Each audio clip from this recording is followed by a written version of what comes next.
وارث بھائی کہ جس نے کوئی غم دیکھا کسی کی فوتگی کا، جیسے کوئی اولاد فوت ہو گئی یا شوہر فوت ہو گیا، تو بہت بڑا غم ہے، نو ڈاؤٹ.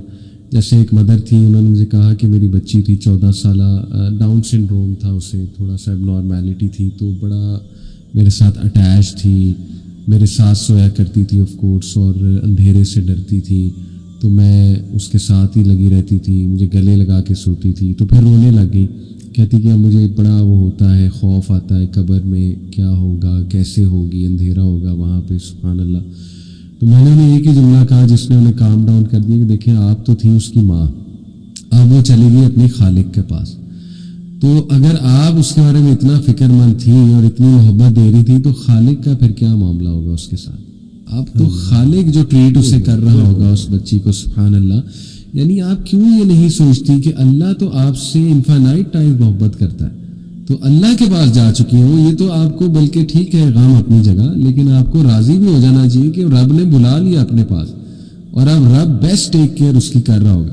تو یہ وارث بھائی، میں کل ہی ایک بھائی کے ساتھ بیٹھا تھا، ہمارے نیشنل ٹیم کے بھی کرکٹر ہیں وہ. علی بھائی اس بات پہ ایک حدیث میں مجھے وہ بات کر لیں، بڑی خوبصورت حدیث ہے. جی، نبی علیہ الصلوۃ والسلام اپنے اصحاب کے ساتھ حدیث کا مفہوم ہے کہ ایک خاتون جو کہ تندور میں روٹیاں لگا رہی تھی اور ساتھ میں اس کا بچہ تھا، تو جب وہ نیچے روٹی لگانے کے لیے جاتی تو اپنے بچے کو اس آگ کی لپٹوں سے اور اس کی تپش سے بچاتی، اور جب وہ روٹیاں لگا کے اپنے یعنی فراغت ہوئی اور رسول اللہ صلی اللہ علیہ وسلم کے پاس آئی، تو گفتگو کے دوران یہ اس نے پوچھا کہ کیا اللہ بھی اس قدر ہی محبت کرتے ہیں جس طرح ہم اپنے بچوں سے محبت کرتے ہیں؟ تو رسول اللہ صلی اللہ علیہ وسلم کی حدیث کا مفہوم ہے کہ اللہ سبحانہ و تعالیٰ تمہاری جس طرح تم اپنی اولادوں سے محبت کرتے ہو، اللہ سبحانہ و تعالیٰ تو اس سے کہیں زیادہ اپنے بندوں سے محبت کرتا ہے.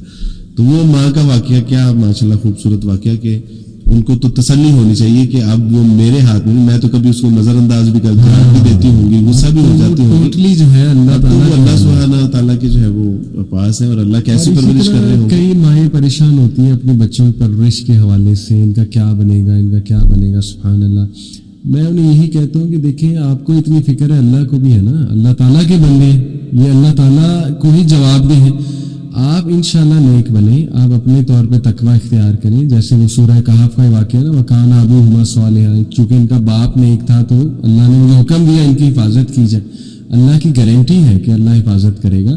تو آپ کا کام ہے پیرنٹنگ کرنا اپنی طرف سے جتنی کی جا سکتی ہے، باقی اللہ سبحانہ و تعالیٰ ضرور ان کو ہدایت پہ لائے گا، ضرور ان کا خیال رکھے گا.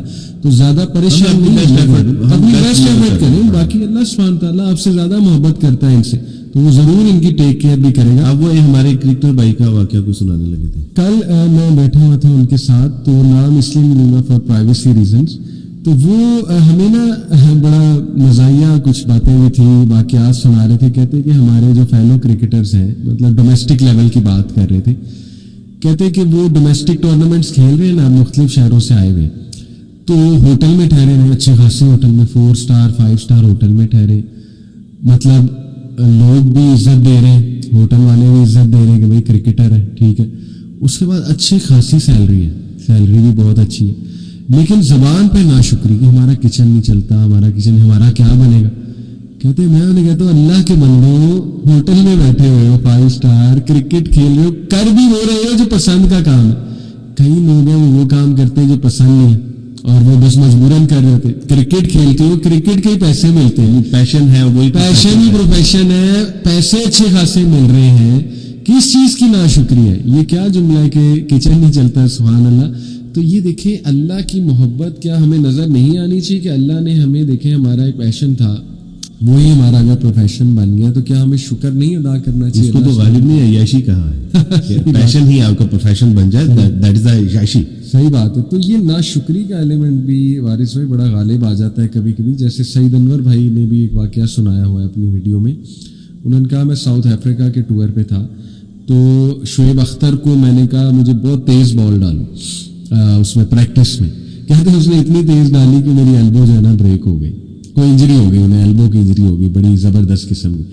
کہتے میں اتنا ڈپریس ہوا کہ میرے نا مائنڈ میں ناشکری آ گئی.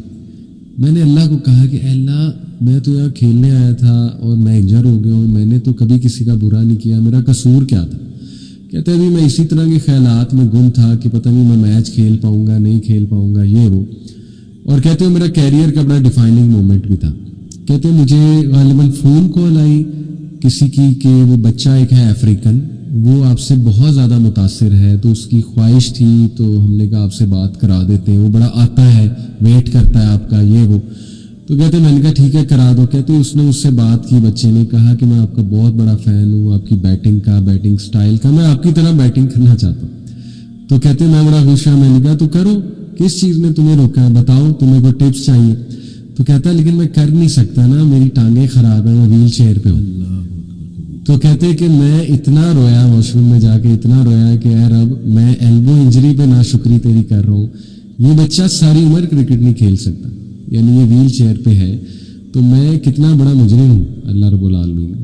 تو اکثر ہم محبت دیکھ نہیں رہے ہوتے. اللہ سبحانہ تعالیٰ نے نا اسی, یعنی اگر جنرلی اگر آپ پرابلم میں ہیں, تنگی تکلیف میں ہیں, فقر و فاقے میں ہیں, صحت کی حوالے سے پرابلم میں ہیں, اللہ سبحانہ تعالیٰ نے اس کا ایک بڑا آسان حل دیا ہے, اور وہ یہ ہے کہ جو تمہارے پاس موجود ہے نا نعمتوں کی صورت میں, اس پہ اللہ کا شکر ادا کرنا شروع کرو. لئن شکرتم لازیدنکم, یعنی ایک اتنا آسان فارمولا ہے کہ آپ کے پاس دودھ نہیں ہے, پانی تو ہے, اگر پانی بھی نہیں ہے گلاس تو موجود ہے, اگر گلاس میں موجود نہیں ہے تو دونوں ہاتھ تو ہے, اگر ہاتھ میں موجود نہیں ہے تو پاؤں تو ہے.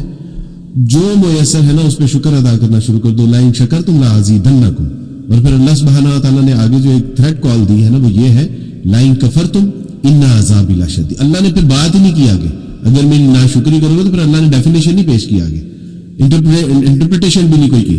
اللہ نے کہا کہ پھر تم میرے عذاب کو جانتے ہو, تو تم میرا ناشکری کر کے میرا بگاڑ کیا لوگے, میرا عذاب ہے پھر وہ تمہارے لیے تیار پڑا ہوا ہے. تو اللہ سبحانہ تعالیٰ یہ جو ہمارے پاس موجود ہے نا, اللہ سبحانہ علی بھائی جب انسان توبہ کرتا ہے نا, تو اکثر لوگ پوچھتے ہیں کہ عبدالبھائی توبہ قبول ہوگی ہے, اس کی کیا علامات ہیں؟ تو اس میں یہ چیز شامل ہوتی ہے کہ توبہ کے بعد انسان ناشکری سے بچنا شروع ہو جاتا ہے, وہ شکر کرنا شروع کرتا ہے اور اصلاح کرتا ہے. وہ دنیا کی کم نعمتوں کے اوپر بھی وہ اپنے آپ میں خوف میں رہتا ہے کہ ان نعمتوں کے بارے میں مجھے حساب دیا جائے گا, اس پہ شکر ادا کرتا ہے.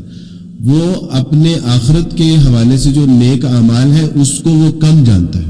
اللہ سبحانہ تعالیٰ کے توفیق سے توبہ کی علامات میں وہ اچھی مجالس اختیار کرتا ہے, بری مجالس سے وہ بچنا شروع ہو, گناہوں کو چھوڑ دیتا ہے, نیکیوں کی طرف رغبت آنی شروع ہو جاتی ہے. تو اسی میں یعنی آپ کی توبہ کی علامات میں سے ایک علامت یہ ہے کہ انسان ناشکری چھوڑ دیتا ہے اور شکر گزار بندہ بن جاتا ہے, چاہے اس کو نعمتیں کم ہی کیوں میسر نہ ہو. یہ ایک اور واقعہ بس میں سناتا ہوں, پھر آپ سے بھی گزارش کروں گا کہ ہم اس کو کنکلوڈ کریں, آپ کو زبردست بات پہ کنکلوژن کریں.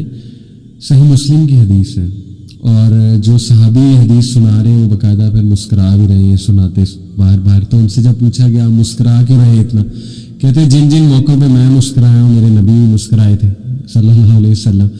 تو واقعہ ہے پورا, جو شخص بالکل اینڈ میں جنت میں جائے گا اس کے بارے میں یہ واقعہ ہے, آپ نے سنا ہوگا لیکن آڈینس. اچھا جب آپ نے کہا نا کہ اس کو ہم کنکلوڈ کریں گے تو میرے ذہن میں زبردست.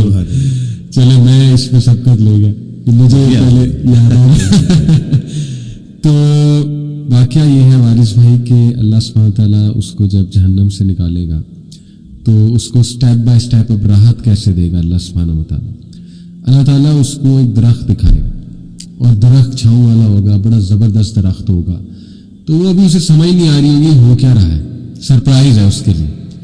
تو وہ کہے گا کہ اے میرے رب یہ جو درخت ہے نا مجھے ادھر تک لے جا, وہ فرمائش کرے گا. تو وہ کہے گا, اللہ تعالیٰ کہیں گے کہ اچھا اگر میں تمہیں یہاں تک لے جاتا ہوں نیکسٹ تو فرمائش تو نہیں دو, کہے گا نہیں ہے رب بس یہاں تک مجھے لے جا. اچھا اس کے بعد ایک اور درخت اللہ تھوڑے سے فاصلے کو دکھائے گا, اس کا اور دل للچائے گا, کہے گا اے رب ذرا وہاں تک تو لے جا. اللہ مسکرائیں گے, اللہ کہیں گے ابھی تو نے کہا تھا کہ تو اور خواہش نہیں کرے گا. اس نے کہا نہیں اللہ بس یہ میری آخری خواہش. وہاں جب لایا جائے گا ایک اور درخت اللہ دور سے دکھائے گا, وہ اس سے بھی خوبصورت ہوگا, اس سے بھی وسیع آیا ہوگا. وہ پھر ظاہر لالچ لائے گا, کہے گا اللہ بس یہاں تک لے جائے, اس کے بعد کوئی خواہش نہیں, پکی بات ہے. اللہ مسکرائیں گے, اللہ اسے وہاں تک لے آئیں گے. اس کے بعد اس سے جنت کا گیٹ دکھایا جائے گا, اللہ اکبر. اور وہ حیران ہوگا وہ نظارہ جنتیوں کو دیکھ کے, کیا نظارہ ہوگا وہ اس کے لیے, کیا سرپرائز ہوگا. تو وہ کہے گا کہ اللہ یہ کیا ہے. تو اللہ سبحانہ تعالیٰ کہیں گے کہ تجھے اب جنت ملنے والی ہے. تو وہ کہے گا اے اللہ تو رب العالمین ہے, تو میرے ساتھ مذاق کرتا ہے. تو اس پہ وہ صحابی عبداللہ بن مسعود بہت کھل کے مسکرائے. تو صحابہ نے پوچھا اب اتنا کھل کے کیوں مسکرا رہے؟ کہتے کیونکہ رسول اللہ صلی اللہ علیہ وسلم یہ جملہ کہتے ہوئے بہت مسکرائے تھے کہ اس نے کہا رب العالمین تو رب ہوتے ہوئے مجھ سے مذاق کرتا ہے. تو اللہ سبحانہ تعالیٰ کہیں گے نہیں یہ مذاق نہیں ہے. تو اللہ تعالیٰ جب اسے جنت میں ڈالیں گے تو اللہ اسے کہیں گے اب یہ بتا کہ اگر تجھے دنیا جتنی جگہ دے دی جائے اس جنت میں تو خوش ہے؟ تو اسے یقین ہی نہیں آئے گا, وہ کہے گا کہ نہیں یہ نہیں ہو سکتا. تو پھر اللہ کہے گا اچھا یہ بتا اگر 7 گنا اور دے دی جائے تو پھر تیرا کیا کہنا ہے؟ تو یہ دیکھیں کہ اللہ جب ریلیف دیتا ہے وارث بھائی تو پھر اس طرح سے دیتا ہے. اسے 10 دنیا جتنی جو ہے وہ نعمت. سبحان اللہ. امام الرازی جو ہے نا اس میں سے 10 پوائنٹس بتاتے ہیں اللہ کی رحمت کے تفسیر الرازی میں. تو ان میں سے ایک یہ ہے کہ دیکھیں اس میں جو اللہ تعالیٰ نے کہا نا علی انفسہم, جنہوں نے اپنی جانوں پہ ظلم کیا ہے, تو وہ کہتے ہیں اس سے اللہ سبحانہ تعالیٰ یہ انسان کو بتا رہا ہے کہ تم نے میرا تو نقصان ہی کوئی نہیں کیا, نقصان بھی اپنا کیا ہے. جیسے آپ نے شروع میں ایک مثال دی تھی کہ ایک بہت ہی ڈگنیفائڈ انسان ہے, اس سے آپ معافی مانگیں گے, کوئی نہ کوئی اس کے دل میں بات ہوگی کیونکہ آپ نے اس کی ذات کو بھی کوئی نقصان پہنچایا ہوگا.